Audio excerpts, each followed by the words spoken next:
Aktris sekaligus model Nia Ramadhani telah ditetapkan menjadi tersangka kasus penyalahgunaan narkoba.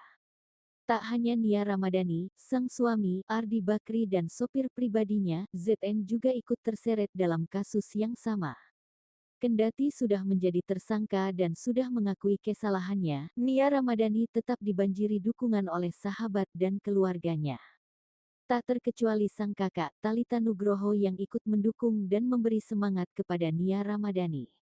Postingan tersebut memiliki 8 slide foto yang memperlihatkan kebersamaan Ardi Bakri, Nia Ramadhani, Thalita Ramadhani beserta sang suami dan keluarga besar.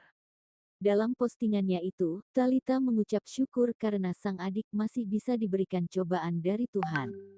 Kakak dari Nia Ramadhani itu percaya bahwa selalu ada hikmah atas cobaan yang sedang dialami. Tak berhenti sampai di situ, Thalita juga mengatakan bahwa keluarga sudah memaafkan kesalahan yang telah diperbuat oleh Nia Ramadhani dan Ardi Bakri.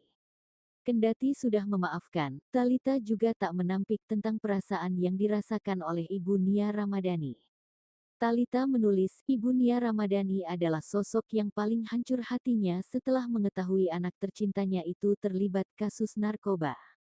Kendati merasa paling sedih dan hatinya hancur, Ibu Nia Ramadhani tetap memaafkan perbuatan anaknya itu. Selain Nia Ramadhani, Thalita juga memberikan dukungan moral untuk saudara iparnya, Ardi Bakri.